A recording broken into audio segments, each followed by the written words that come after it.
আমি যদি আমার বাবার সাথে দিনে 3বার কথা না বলি ফোনে, আমার বাবাকে আপনি যদি তখন জিজ্ঞেস করেন, তখন কিন্তু সে নালিশই দেবে, বলবে এই যে আমার খোঁজ খবর নেয় না, হয়তো 1 ঘন্টা আগেই আমার সাথে ফোনে কথাটা হয়েছে। সো ব্যাপারটা একেবারেই ওরকম ছিল যে বিশেষ করে আমার শ্বশুর, উনি তো অসুস্থ বেশ কিছু দিন থেকে। সো অসুস্থতার কারণে উনি অনেক আগে ঘুমাতে চলে যায়। সো উনি অনেক আগে ঘুমাতে যেহেতু যায়, তাই নির্বাচনী প্রচারণার সময় যত রেগুলারলি ওনার সাথে আমার বা জনাব ববি হাজ্জাজের দেখা হয়, অত রেগুলারলি হয়নি। তো সেই নালিশটাই উনি জনগণের সামনে করেছেন সেই সাক্ষাৎকারে, কিন্তু এটাকে অন্য জিনিস বানানোর চেষ্টা হয়েছে, যেটা অত্যন্ত দুঃখজনক। সো ব্যাপারটা খুবই সিম্পল, খুবই কী বলবো, বাস্তবিক একটা জিনিস, যে একজন বাবা নালিশ করছে যে যত ঘন ঘন উনি দেখতে চাচ্ছেন, কথা বলতে চাচ্ছেন, অত ঘন ঘন ছেলেকে পাচ্ছেন না। এটাই ব্যাপারটা, এটাই। জনাব ববি হাজ্জাজ এখন মন্ত্রী, আপনি মন্ত্রীর স্ত্রী, অনুভূতি কেমন? অনুভূতি হচ্ছে আমারও যে ওনার স্ত্রী হিসেবে অনেকগুলো দায়িত্ব বেড়ে গেছে, সেটা উপলব্ধি করতে পারছি। মানে উনিও ব্যাপারটাকে কখনো ক্ষমতায় আসা হিসেবে দেখেনি, আমিও ব্যাপারটাকে ক্ষমতায় আসা হিসেবে দেখি না। সো দায়িত্বটা অনেক বেড়ে গেছে, ওনার এলাকার বাসিন্দাদের প্রতি আমাদের দায়িত্বটা বেড়ে গেছে। তাছাড়া উনি যেহেতু প্রতিমন্ত্রী গণশিক্ষা এবং প্রাথমিক শিক্ষার, সো সেই ব্যাপারে ওনার দায়িত্ব বেড়ে গেছে। আমার ওনার স্ত্রী হিসেবে যতটুকু করণীয় আমি আপ্রাণ চেষ্টা করব, জানপ্রাণ দিয়ে চেষ্টা করব সেটা করার। সো আমি আমার জায়গা থেকে অবশ্যই ওনাকে সব ধরনের সহায়তা দেব, যাতে উনি ওনার এই গুরুত্বপূর্ণ দায়িত্বটা সঠিকভাবে পালন করতে পারে। অনেকেই বলেন আপনি এবং জনাব ববি হাজ্জাজ স্মার্ট কাপল, বিষয়টাকে কিভাবে দেখেন? স্মার্ট কাপল বলতে কি বোঝাচ্ছেন অনেকে, আমি ঠিক শিওর না। আমি এতটুকুই বলবো যে আমরা সবসময় একে অপরের সাথে আলাপ আলোচনা করে সব ধরনের সিদ্ধান্ত নিই, এবং আমাদের সম্পর্কটা এক ধরনের পার্টনারশিপ বলে আমি সবসময় মনে করেছি। সেটা সুখ হোক, দুঃখ হোক, কষ্টের সময় হোক বা আনন্দের সময় হোক, সবসময় চেষ্টা করি একে অপরের পাশে থাকা, একে অপরের সাথে কথা বলে সিদ্ধান্ত সব নেয়া। কখনই আমার সিদ্ধান্ত আমি ওনার ওপর চাপিয়ে দেওয়ার চেষ্টা করি না, উনিও চাপিয়ে দেওয়ার চেষ্টা করে না। আর আমি এভাবেই আমাদের সম্পর্কটাকে দেখি। সো স্মার্ট কাপল বলতে কি বোঝায় আমি জানি না, বা দুজনেই চেষ্টা করছি ভালো কাজ করার, দেশের জন্য কিছু করার, মানুষের জন্য কিছু করার। আপনাদের কোনো স্মরণীয় স্মৃতি কি শেয়ার করবেন? স্মৃতি তো অনেক আছে, এখন কোনটা শেয়ার করব কোনটা করব না তো বুঝতে পারছি না। আমরা প্রায় 19 বছরের সংসার, 20 বছরের পরিচয়, আমাদের 2 কন্যা সন্তান আছে। তো সবচেয়ে স্মরণীয় বলতে তো আমার 2 মেয়ের জন্মটাই মনে পড়ে, সবচেয়ে স্মরণীয় যেটা। আপনার শ্বশুর বাংলাদেশের একজন শীর্ষ ধনী, ধনকুবের মুসা বিন শমশের, এই পরিচয়টিকে আপনি কিভাবে দেখেন? যে এই পরিচয়টাকে আমি কিভাবে দেখি, প্রশ্নটা ইন্টারেস্টিং। আমি এটাই বলবো যে উনি একজন সেলফ মেড ম্যান। উনি যেখানে পৌঁছেছেন পুরোপুরি নিজের পরিশ্রমের জন্য, নিজের মেধার জন্য পৌঁছেছেন। সো অত্যন্ত ইন্সপায়ারিং এই জিনিসটা। অ্যান্ড সো প্রেরণামূলকভাবেই আমি দেখি, ওখান থেকে আমরা প্রতিনিয়ত প্রেরণা পাই যে কোথার থেকে কোথায় পৌঁছে যাওয়া যায় যদি সদিচ্ছে থাকে এবং অক্লান্ত পরিশ্রম করতে আপনি রাজি হন। তো ওভাবেই দেখি জিনিসটাকে, কিন্তু সেটা ওনার পরিচয়, সেটা ববি হাজ্জাজেরও পরিচয় না। আমরা দুজনই অত্যন্ত গর্ববোধ করি এবং সেটা আমারও পরিচয় না, কিন্তু আমরা গর্ববোধ করি এবং ওনার থেকে, ওনার জীবন থেকে অনেক কিছু শেখার চেষ্টা করি। আপনার শ্বশুরের সঙ্গে কোনো স্মরণীয় স্মৃতি কি শেয়ার করবেন? বাবার সঙ্গে স্মরণীয় অনেকগুলো স্মৃতি আছে। তার মধ্যে আমার সবচেয়ে মজা লাগতো যে আমার টক শোগুলো উনি খুব মনোযোগ দিয়ে দেখতেন, এবং পরে টক শোর পরে যখন ওনার সাথে দেখা হতো, উনি পুরো বসিয়ে যে মা তুমি এই কথাটা যে বলেছো বা ওই কথাটা তো বলেছো, এটা খুব ভালো বলেছো, বা গঠনমূলক সমালোচনা অনেক সময় করেছে যে এটা হয়তো এভাবে দেখা উচিত না, ওভাবে দেখা উচিত। তো আমার জিনিসটা খুব মজা লাগতো, আমার ওই সম্পর্কটা ওনার সাথে খুব মজা লাগতো। ভোটের দিনের একটা সাক্ষাৎকার মুসা বিন শমশের, মানে আপনাদের শ্বশুরের, দেখলাম যে উনি বলছেন যে ববি আসে না। এটা নিয়ে মিডিয়াতে অনেক তোলপাড় হয়ে গেছে, এ বিষয়ে আপনি কি বলবেন? ব্যবসায়ীরা এটা নিয়ে ব্যবসা করার চেষ্টা করেছে। তো ব্যাপারটা পুরোপুরি ওরকম, কারণ আমি এটাতে ব্যাখ্যা দেওয়ারও আমার মনে হয় কোনো প্রয়োজন আছে তা না। একটা বাস্তব কথা হচ্ছে, আমাদের বাবা মারা প্রতিনিয়তই চায় আমাদের সাথে সময় কাটানো। বিশেষ করে ওনারা যখন বয়স্ক হয়ে যান, ওনারা রিটায়ার্ড বা ওনাদের বন্ধু বান্ধব তারা মারা গেছেন বা ওভাবে দেখা সাক্ষাৎ হয় না শারীরিক অসুস্থতার কারণে।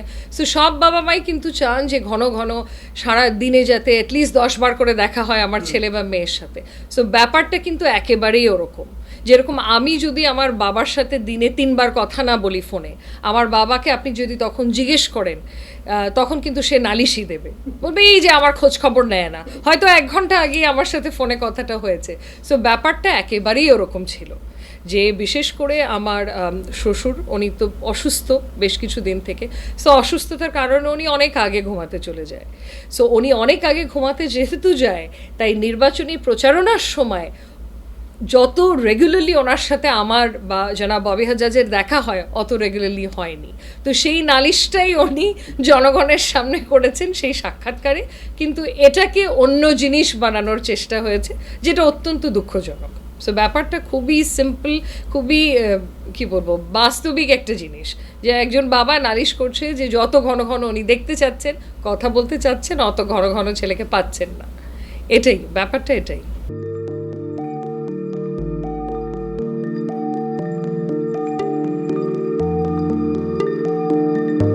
পহেলা জানুয়ারি 2026 ইউটিউব জার্নালিজমের অগ্রদূত changeTV.press সংগ্রাম মুখর 7 বছর পেরিয়ে পা রাখলো গৌরবান্বিত 8 বছরে। এই আনন্দ প্রহরে সবাইকে নিরন্তর শুভেচ্ছা। আমি নিজেকে ধন্যবাদ মনে করি, আমি সৌভাগ্যবান। চেঞ্জ টিভির পক্ষ থেকে আমার সাক্ষাৎকার নেওয়ার জন্য তারা আসছেন এবং চেঞ্জ টিভি দীর্ঘ 8 বছর ধরে এই কাজগুলি করছে। আমি তারা অনেক ভালো কাজ করেছেন, দেশের মানুষের সুখ দুঃখের কথা প্রত্যক্ষ তুলে ধরছেন। আমার আশা থাকবে চেঞ্জ টিভি সামনের দিকে উত্তরোত্তর আরো সমৃদ্ধ হবে। একটাই শুধু আমাদেরকে উপদেশ দিতে চায় তাদের কাছে, সেটা হচ্ছে সত্য কথাটা মানুষের সামনে তুলে ধরা, মানুষের ভিতরে কি চায় তাদেরটা তুলে ধরা, মানুষের প্রত্যাশা তুলে ধরা, এবং মানুষের মধ্যে এই যে দেশাত্মবোধটা এবং সত্যবাদীটা, এটা জাগরণ করে চেঞ্জ টিভির সামনের দিকে এগিয়ে যাবে। এবং যারা দেশের কথা চিন্তা করে এবং দলমত নির্বিশেষে যে লোকগুলো আছে, তারা দেশের কথা চিন্তা করে, দেশের উন্নয়নের কথা চিন্তা করে, কোনো পক্ষপাতিত্ব করে না, তাদের বক্তব্য দেশের মানুষে তুলে ধরা, এই কাজগুলি সামনে এগিয়ে নিয়ে যাবে, এটা আমাদের প্রত্যাশা। অনেক ধন্যবাদ আপনাদেরকে, দেশবাসীকে, দেশবাসী সবাইকে আমি ধন্যবাদ জানাচ্ছি। changeTV.press এক ফোঁটা হলুদ নেই। আমরা শুধু আপনাদের কাছে একটাই আবেদন করব, মিথ্যার পিছনে দৌড়বেন না, সত্যকে ধারণ করেন, সত্যকে জনগণের কাছে তুলে ধরেন। সেটা যতই কঠিন হোক না কেন পিছপা হবেন না, ভয়ের কোনো কারণ নাই। আল্লাহর সাথে থাকেন, আল্লাহ আপনাকে সাহায্য করবে। কোনো মানুষের কাছ থেকে কোনো সাহায্য কামনা করবেন না। ধন্যবাদ। changeTV.press এক ফোঁটা হলুদ নেই। হ্যাঁ, চেঞ্জ টিভি আমি বিশেষ কারণে দেখি সুযোগ পেলে, বিশেষ করে তোমার অনুষ্ঠানটা যখন হয় আগে পরে আমি দেখে থাকি, ভালো লাগে, উপস্থাপনা ভালো, মোটামুটি সব কিছু ভালো। আমি তাদের শুভকামনা করি এবং চেঞ্জ টিভি আমি আশা করি সবসময় নিরপেক্ষ, যেহেতু এই চেঞ্জ টিভিটা সংবাদ প্রচারের একটা মাধ্যম, সুতরাং সঠিক সংবাদটাই চেঞ্জ টিভি প্রচার করবে, এটাই আমার কামনা থাকবে তাদের কাছে, সেই সঙ্গে আমার শুভেচ্ছা থাকবে। changeTV.press এক ফোঁটা হলুদ নেই। সুপ্রিয় দর্শক, এই চেঞ্জ টিভি বিগত 7 বছর ধরে খুবই গুরুত্বপূর্ণ ভূমিকা পালন করছে আমিরুল মোমিনিন মানিক। উনি তো এখন বাংলাদেশে একটা ন্যাশনাল ফিগার হয়ে দাঁড়িয়েছেন। তিনি সত্যকে ধারণ করে আছেন, সত্য প্রচার করে, সত্যের প্রকাশ করে, সত্য ধারণ করে তিনি একটা পরিবর্তন আনতে চেয়েছেন এই সমাজে। আমি আশা করি এটাতে অনেকে উদ্বুদ্ধ হয়েছেন এবং এই চেঞ্জ টিভির ভূমিকা অন্যকে অনুসরণ করার জন্য আমি আবেদন জানাবো। একই সাথে চেঞ্জ টিভির কর্তৃপক্ষ এবং দর্শক শ্রোতাকে আমার ব্যক্তিগত দোয়া এবং শুভেচ্ছা রইল। changeTV.press এক ফোঁটা হলুদ নেই। বিশেষ করে আমিনুল মোমিনিন মানিক তার চেঞ্জ টিভিতে তিনি সবচেয়ে আমাদের কঠিন সময়ে, সবচেয়ে দুর্যোগের সময়ে এখানে যে সমস্ত অনলাইন খুব ঝুঁকি নিয়ে দায়িত্ব পালন করেছেন। তার মধ্যে চেঞ্জ টিভি এবং তার প্রধান উদ্যোক্তা আমাদের প্রিয়ভাজন আমিরুল মমিনিন মানিক, তিনি অন্যতম। changetv.press এক ফোঁটা হলুদ নেই। চেঞ্জ টিভি সবচেয়ে বড় নামটা সুন্দর, চেঞ্জ নামটা সুন্দর। হলুদ সাংবাদিকতা নয়, ট্রু জার্নালিজম এবং একটা চেঞ্জ।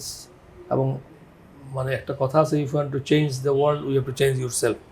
এবং চেঞ্জটাই হচ্ছে মূল জিনিস। আমরা আমাদের সামনে রাখতে হবে, আমরা একটা পরিবর্তন চাই। চেঞ্জ টিভিতে এই সমস্ত প্রোগ্রাম দেখিয়েছে, মোস্ট অফ দ্য ক্ষেত্রে আমি দেখেছি তারা একটা নতুনত্ব নিয়ে আসছে, বিভিন্ন ইন্টারভিউ বিভিন্ন প্রোফাইল লোকদের দিয়েছে এবং একটা নতুন বাংলাদেশ তৈরি করা, একটি নতুন নেতৃত্ব তৈরি করা, একটি নতুন চিন্তা একটা ওয়ার্ল্ড তৈরি করার ব্যাপারে চেঞ্জ টিভির একটা বিরাট ভূমিকা রয়েছে।